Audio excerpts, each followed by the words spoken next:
आज आपको ये जो कहानी हम बताने जा रहे हैं, यह कहानी हमारे भारत का एक राज्य लगाता है उत्तराखंड, वहाँ से कहानी ये संबंधित है। और ये कहानी इतना दर्दनाक है कि आप भी सोच करने पे मजबूर हो जाएंगे कि क्या आज का जो बेटा है, जिसको लोग पाल पोस के अपने भविष्य के लिए उस पर अपनी पूरी जिंदगी दांव पर लगा देते हैं, उसके खुशी के लिए वह किसी के भी सामने हाथ फैला सकते हैं कि कभी उसको कोई दुख ना हो। क्या आज का जो यह मानव है ऐसा भी कर सकता है कि वह अपने ही सगे बाप की सोते समय जो अपने ही असलहे से उनकी हत्या कर दी। चूंकि यह घटना इतना दर्दनाक है, आप भी सुनेंगे पूरी कहानी तो भी आपके रूह कांप जाएगी कि आज के जो लोग हैं, आज की ये जो जनरेशन है, यह सोशल मीडिया के चक्कर में और मामूली विवाद के चक्कर में अपने खुद के पिता को इतनी बेरहमी से हत्या कर दिया कि आसपास के लोग, जिस क्षेत्र में यह जानकारी पहुंच रही है, वहां तक के लोग इस बात को सुनकर अचंभित हैं कि आजकल किसी पर विश्वास करने लायक नहीं है, चाहे वह खुद का परिवार हो, चाहे खुद का बेटा हो, चाहे खुद की बीवी हो। नमस्कार, गुड मॉर्निंग, कैसे हैं आप सब? आशा करते हैं कि आप लोग बढ़िया होंगे, स्वस्थ और मस्त होंगे। और ये जो कहानी हम आपको आज बताने जा रहे हैं, यह कहानी उत्तराखंड का एक जिला लगाता है हरिद्वार, वहां से संबंधित है। जो ये कहानी है, हरिद्वार में गहरी नींद में सो रहे पिता के सीने में खुद के बेटे ने गोली मारकर हत्या कर दी। चूंकि आपको हम बता रहे हैं तो आपको सुनकर ही कैसा लग रहा होगा कि क्या खुद का बेटा ऐसा कर सकता है, मगर ये घटना सच्ची घटना है। हम इस घटना को पूरा एक्सप्लेन करेंगे आपको, बस आप लोग पूरी वीडियो को देखिएगा, तभी ये घटना आपको समझ में आएगी। यह घटना घटित क्यों हुई और खुद का बेटा और अपने पिता की इस प्रकार क्यों हत्या की। चूंकि सूचना के माध्यम से जो जानकारी मिली है, बेटे का नाम सूरज बताया गया है। सूरज अधिकतर जो मोबाइल फोन में इंस्टाग्राम, फेसबुक, व्हाट्सएप में निरंतर व्यस्त रहता था। उसकी व्यस्तता ही जो घर में हर समय कलेश होता था, झगड़ा झंझट होता रहता था। पिता पुत्र में जिस रात में उसके पिता की हत्या हुई, उस रात में पिता और पुत्र में कुछ मामूली विवाद हुआ था। क्योंकि यह जो घटना है हरिद्वार जिले का है और जो नजदीकी वहां का थाना बताया गया है, खानपुर थाना का क्षेत्र का नाम है और हस्तमौली गांव का नाम है, जहां के सूरज निवासी था। और उसके पिता का नाम मस्तान बताया गया है,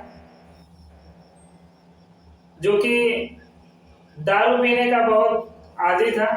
अक्सर वो दारू पी करके घर पे आता था और जब भी वह सूरज को मोबाइल फोन में बिजी पाता था, व्यस्त पाता था, तब उसको फटकार लगाता था। इस बात से सूरज जो है काफी नाराज रहता था और अपने पिता से बहुत ज्यादा अप्रसन्न रहता था। उसको इस बात से ज्यादा दुख था कि जब ये शराब के नशे में आते हैं तो हमें किसी न किसी बात को लेकर के कुछ जरूर सुनाते हैं।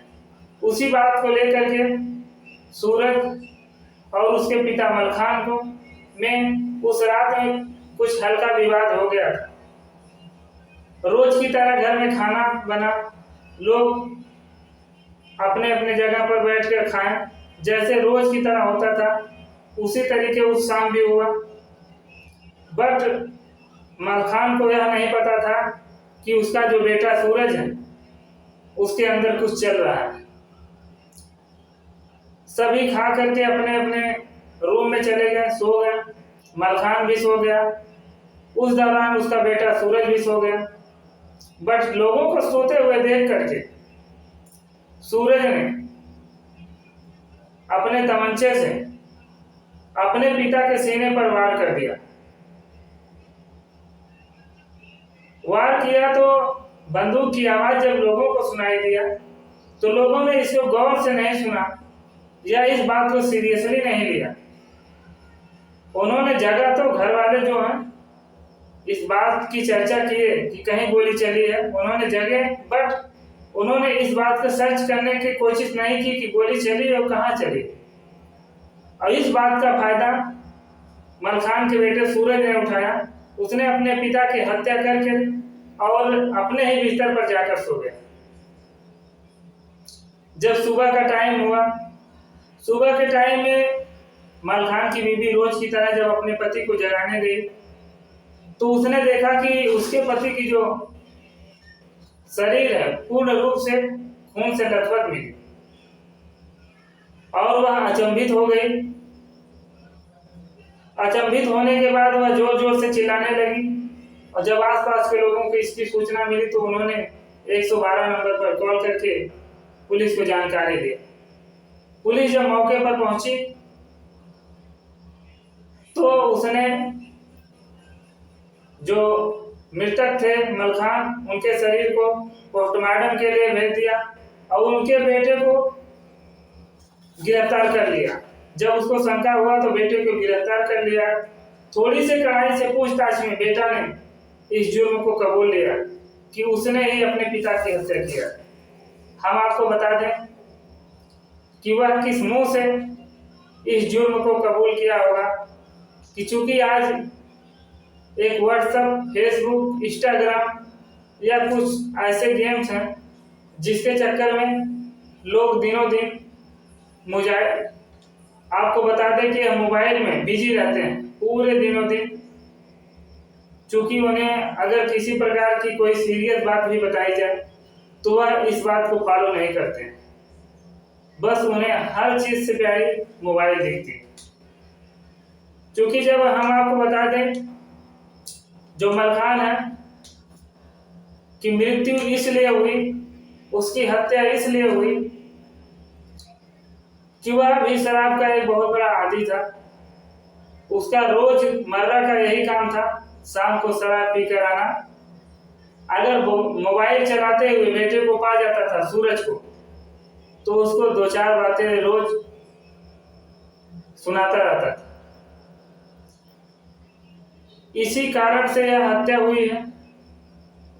हम आप लोग को यह बता देना चाहते हैं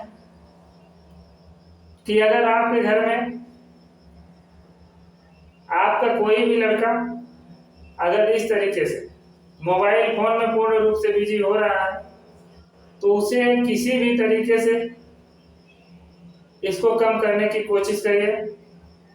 क्योंकि आज मलखान के साथ ऐसी घटना हुई, कल आपके भी साथ हो सकती है। क्योंकि यह सोशल मीडिया एक ऐसा क्षेत्र आजकल बन चुका है जहां से लोगों को दूरी बनाना तो बहुत ही मुश्किल हो चुका है। यह लोगों की एक प्रकार से आवश्यकता बन चुकी है। खाने को रहे या ना रहे बट मोबाइल में रिचार्ज होना जरूरी है।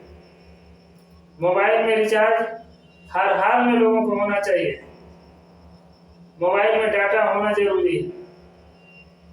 खाना अगर घर पे नहीं है चलेगा, मगर मोबाइल में ये 2 चीज होना बहुत ही जरूरी है। और हमारा वीडियो बनाने का मकसद किसी के दिल को दुखाना नहीं है, किसी को परेशान करना नहीं है। बस आपको एक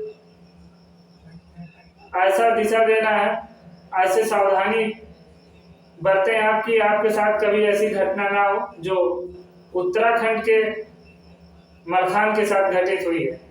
क्योंकि जिस बेटे को उन्होंने पाल पोस के इतना बड़ा किया था, उन्हें क्या पता था कि एक दिन ही हमारा बेटा हमें ही मौत के घाट उतार दे। मैं ईश्वर से प्रार्थना करूंगा कि इस दिवंगत आत्मा को अपने चरणों में स्थान दे, उनकी आत्मा को शांति मिले।